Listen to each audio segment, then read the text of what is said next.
Shalom teman-teman Komisi Remaja GKJ Sarimulyo yang diberkati Tuhan selalu. Luar biasa, hari ini kita boleh bertemu. Sebelumnya saya memperkenalkan diri saya Pak Menteng Gohong. Ingin berbagi renungan pada hari ini sehingga boleh menjadi bekal bagi kehidupan kita untuk selanjutnya dan sehari-hari. Teman-teman yang terkasih, sebelum kita membawa renungan pada hari ini, marilah kita bersatu dalam doa sehingga boleh mengerti apa yang Tuhan maksud dan Tuhan sampaikan di dalam renungan kita pada hari ini. Mari kita tundukkan kepala, berdoa, mohon berkat dan pertolongannya. Mari kita berdoa. Tuhan yang bertahta dalam kerajaan surga yang mulia, kami kembali bersyukur atas kasih setiamu pada kehidupan kami hari lepas hari, sehingga kami ada dan bisa menikmati pada hari ini Tuhan Yesus Kristus. Kami juga berdoa bagi teman-teman yang dalam pergumulan, biarlah semuanya bisa dan seturut kehendak-Mu saja Tuhan, sehingga kami boleh mendapat berkat kesehatan, keselamatan, kekuatan, sukacita, dan umur panjang. Tuhan, sebentar lagi kami akan menyampaikan renungan pada hari ini. Kami juga boleh berbagi firman pada hari ini Tuhan. Mampukanlah kami ya Bapa, sehingga kami bisa menjalankan dalam kehidupan kami dan mempraktekannya Tuhan. Juga teman-teman yang di rumah dimanapun berada Tuhan, bisa saling bantu, tolong-menolong, mengasihi di dalam Tuhan Allah saja, sehingga mereka bisa bertumbuh dan berkembang untuk mendengarkan firman-Mu ya Tuhan. Terima kasih Bapa, doa yang jauh dari sempurna ini kami alaskan dalam nama Yesus Kristus, Tuhan dan Juru Selamat kami. Haleluya, amin. Halo teman-teman. Untuk kita mempersingkat waktu, pada hari ini kita akan membuka kitab suci Alkitab yang diambil dari 1 Yohanes 4 ayat 7 sampai 12. Mari kita bersama-sama membuka kitab suci dan membaca dari 1 Yohanes 4 ayat 7 sampai 12.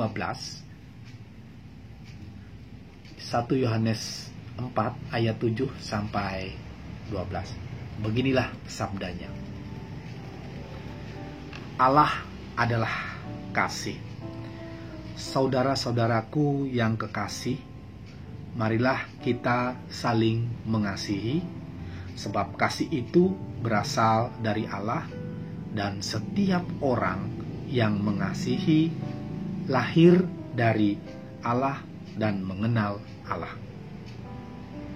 Barang siapa tidak mengasihi, ia tidak mengenal Allah, sebab Allah adalah kasih. Dalam hal inilah kasih Allah dinyatakan di tengah-tengah kita, yaitu bahwa Allah telah mengutus anaknya yang tunggal ke dalam dunia supaya kita hidup olehnya. Inilah kasih itu. Bukan kita yang telah mengasihi Allah, tetapi Allah yang telah mengasihi kita dan yang telah mengutus anaknya sebagai perdamaian bagi dosa-dosa kita. Saudara-saudaraku yang kekasih, jikalau Allah sedemikian mengasihi kita, maka haruslah kita juga saling mengasihi. Tidak ada seorang pun yang pernah melihat Allah jika kita saling mengasihi. Allah tetap di dalam kita dan kasih-Nya sempurna di dalam kita. Baik teman-teman yang terkasih dalam Tuhan kita Yesus Kristus, kasih sesungguhnya, kasih dari Allah, sesungguhnya kita merasakan bahwa kasih yang memahami kasih dari Allah dalam hidup kita hari ini. Dan banyak orang bertanya, apakah kasih itu masih ada dari Allah dalam hidup kita? Atau banyak orang bertanya, kalau masih ada kasih dari Allah, mengapa hidup kita semakin susah? Mengapa Allah membiarkan banyak persoalan yang terjadi dalam hidup kita maupun di dunia ini? Contohnya bencana alam di mana-mana, perang antar negara, konflik dalam negeri, teroris, dan pandemi COVID-19 yang sudah menewaskan jutaan orang di dunia ini. Orang tidak tahu sampai kapan akan berakhir. Apakah Allah masih peduli dan mengasihi kita di dunia ini? Apapun terjadi hari ini, kasih Allah tidak pernah berubah. Itu harus kita yakini dan pegang erat-erat. Dari dulu sebelum kita dilahirkan dan dunia dijadikan, kasih dari Allah, dan Allah adalah kasih nyata dalam hidup kita manusia sampai akhir zaman. Jika tidak kasih dari Allah, maka manusia pasti sudah lenyap dan binasa. Kasih dari Allah sungguh luar biasa. Dari penciptaan, kejatuhan manusia dalam dosa, pemulihan hubungan, dan penyelamatan manusia, menganugerahkan hidup yang kekal. Apa yang kita dapat pelajari dari kasih Allah dalam 1 Yohanes 4 ayat 7 sampai 12 ini? Kasih dari Allah mengajarkan kita untuk saling mengasihi. Dengan adanya kasih dari Allah, itu maka seharusnya kita lebih mengenal Allah. Dengan semakin kita mengenal Allah, maka kita akan mengasihi orang lain. Dengan demikian, melalui kasih yang kita nyatakan, orang dapat melihat dan merasakan kasih dari Allah. Kasih di sini dibicarakan dalam 1 Yohanes 4 ayat 7 sampai 12. kasih ini bersifat teosentris, jadi berpusat pada Allah. Setiap kali orang mempraktekkan kasih ini, orang lain akan tahu kasih lahir dari Allah dan mengenal Allah. Teman-teman yang terkasih dalam Tuhan kita Yesus Kristus, pada ayat 9 berbunyi, dalam hal ini kasih Allah dinyatakan di tengah-tengah kita, yaitu bahwa Allah telah mengutus anaknya yang tunggal ke dalam dunia supaya kita hidup olehnya. Kehadiran anak tunggal memberikan kita kepastian bahwa ada kasih dari Allah bagi kita manusia di dunia ini. Karena kasih Allah itu, maka kita dapat memperoleh hidup yang kekal.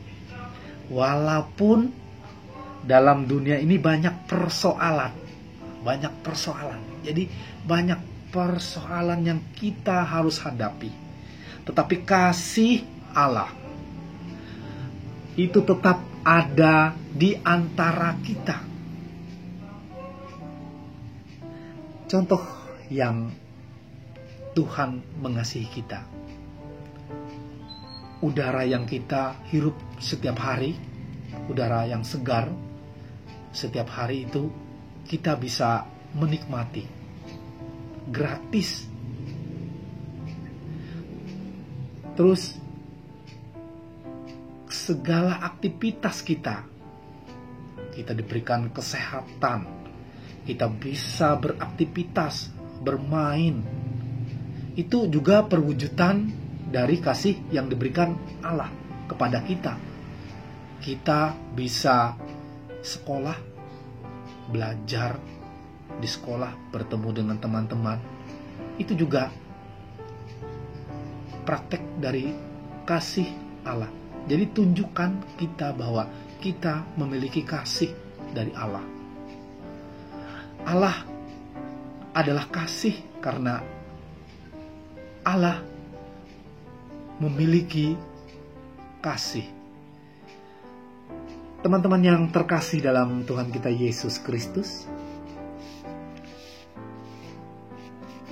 karena kita telah diberi semua yang dipunyai oleh Allah, diberikan kasih,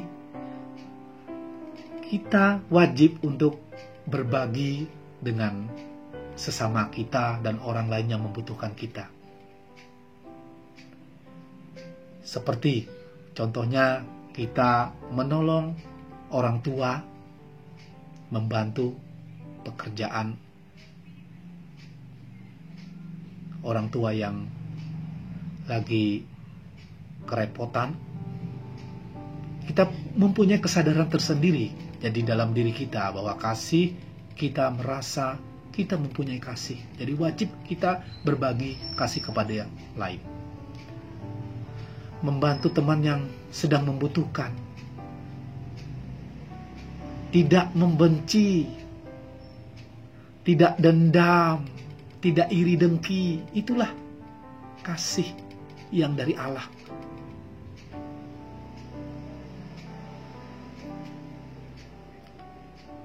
Karena kasih dari Allah, maka kita bisa berdamai dengan Allah. Ayat 10 mengatakan, inilah kasih itu, bukan kita yang telah mengasihi Allah, tetapi Allah yang telah mengasihi kita, dan yang mengutus anaknya sebagai perdamaian bagi dosa-dosa kita. Nyatalah bahwa kasih dari Allah sungguh membuat kita kembali berdamai dengan Allah. Kejatuhan manusia membuat manusia kehilangan sukacita. Damai sejahtera Tetapi karena kasih dari Allah, maka kita diperdamaikan dengan Allah. Teman-teman yang terkasih, oleh karena kasih dari Allah tidak pernah berubah dan nyata dalam hidup kita, maka kasih dari Allah membuat hidup kita semakin sempurna. Artinya, karena kasih dari Allah, maka hidup kita pun memiliki kasih. Kasih yang kita miliki adalah kasih Allah. Kesempurnaan kasih Allah ada di dalam diri kita, dalam diri kita. Kalau kita memiliki kasih Allah, maka ketika orang lain melihat kita, mereka melihat dari Allah. Seperti ayat yang 12 katakan, tidak ada seorang pun yang pernah melihat Allah. Jika saling mengasihi, Allah tetap di dalam kita dan kasih-Nya sempurna di dalam kita. Amin. Tuhan memberkati. Teman-teman yang terkasih, demikian renungan pada hari ini. Saya menutup renungan pada hari ini. Marilah kita berdoa, menundukkan kepala, mohon berkat dan pertolongannya. Mari kita berdoa. Tuhan, kami anak-anak-Mu kembali bersujud ke hadirat-Mu yang Maha Suci, Maha Agung Tuhan, yang bertahta di dalam kerajaan sorga yang mulia. Kami telah mendengarkan isi firman-Mu dan renungan pada hari ini Tuhan. Biarlah kasih dari Allah adalah kasih, tumbuh di dalam kehidupan kami sehari-hari, hari lepas hari Tuhan. Dan mampu kami praktekkan di dalam kehidupan kami sehari-hari. Kami juga bersyukur atas karunia yang telah Kau berikan kepada kami sampai hari ini Tuhan. Doa yang jauh dari sempurna ini kami alaskan dalam nama Nabi Yesus Kristus, Tuhan dan Juru Selamat kami, menyertai dan melindungi kehidupan kami hari lepas hari, seraya mohon ampun atas dosa dan kesalahan kami. Haleluya. Amin. Terima kasih telah mendengarkan renungan dari 1 Yohanes 4 ayat 7 sampai 12. Teman-teman yang terkasih, teman-teman koma, kasih karunia yang Tuhan berikan kepada kita, biarlah Roh Kudus yang akan memampukan kita untuk menjalani kehidupan kita sehari-hari. Sekian renungan hari ini. Semoga bisa diterapkan di kehidupan kita sehari-hari dan yang akan datang. Shalom, GKJ Sari Mulyo. Terima kasih.